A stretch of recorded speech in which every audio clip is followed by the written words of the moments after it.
Could an advanced civilization really build around an entire star? A star is more than a source of light. It is an engine releasing an almost unimaginable supply of energy into space. Most of that power travels outward and disappears into the darkness. But a civilization that had outgrown its home planet might see wasted starlight very differently.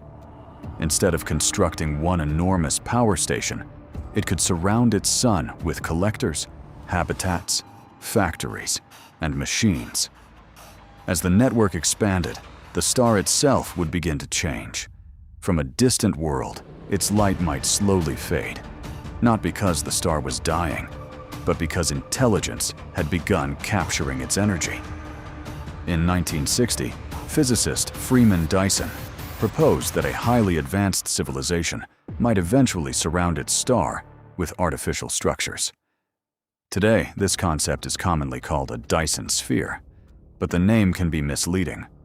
The most realistic version would probably not be one solid shell enclosing the star. A rigid sphere of that size would face enormous engineering and stability problems. A Dyson swarm is more plausible. Millions, or even billions, of independent collectors orbiting at different distances. Each structure would gather a portion of the star's energy.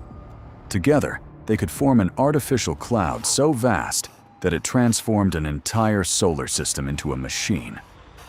Such a megastructure would not appear overnight.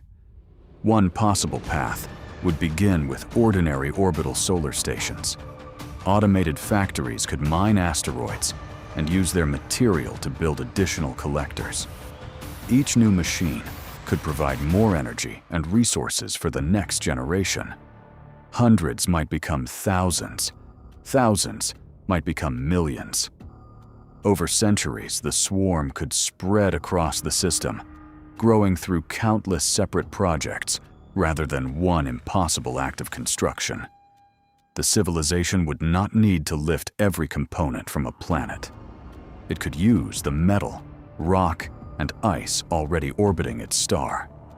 A Dyson swarm might grow less like a building and more like an artificial ecosystem. What could a civilization do with energy on this scale? It might support enormous populations living inside orbital habitats. It could power automated industries across multiple worlds, operate computers beyond anything humanity has created, and launch missions toward distant stars. Whole planets might become unnecessary. Instead of living on natural worlds, the civilization could design its own environments, each one built for a specific purpose. Some habitats might contain oceans and forests. Others might function as laboratories, factories, or vast computing systems. At that stage, the civilization would no longer be adapting to its solar system. It would be rebuilding the system around its own needs. Its star would become the central power source of a civilization, measured across space. We may never see a Dyson swarm directly. From many light years away, even a structure larger than a planet would be too small for our telescopes to photograph clearly. But its effects could be visible. Orbiting collectors might block portions of the star's light, producing unusual or irregular dimming, and the captured energy could not simply disappear. After being used by machines, habitats, or computers, much of it would eventually escape as heat. That heat could appear as excess infrared radiation surrounding an otherwise ordinary star. Astronomers would therefore search for an imbalance, too little visible starlight, and far more infrared energy than expected. The civilization might remain invisible, while the laws of physics reveal its presence. An unusual star would not automatically prove that someone had built around it. Dust clouds can absorb visible light and release infrared heat. Young planetary systems, debris disks, variable stars, and distant background galaxies can produce signals that resemble artificial engineering. That is why every candidate requires careful follow-up observations. Scientists must first eliminate every reasonable natural explanation before considering technology. Several unusual infrared sources have attracted interest, but none has been confirmed as a Dyson Sphere or swarm.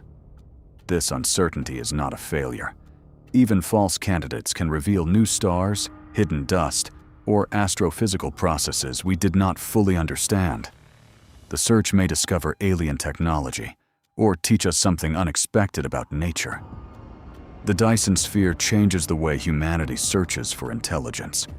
We do not have to wait for another civilization to send a greeting. Its technology might reveal itself through missing starlight, unnatural heat, or engineering too large to hide. But the first clue may not be enormous. It might be brief. Decades ago, a radio telescope detected a powerful narrowband signal, unlike anything researchers expected. When astronomer Jerry Amon noticed it on the computer printout, he wrote a single word beside the data. Wow. The signal was never conclusively detected again. Was it interference, an unknown natural event, or something transmitting from the darkness? Our next episode follows the mysterious signal that appeared once and then vanished.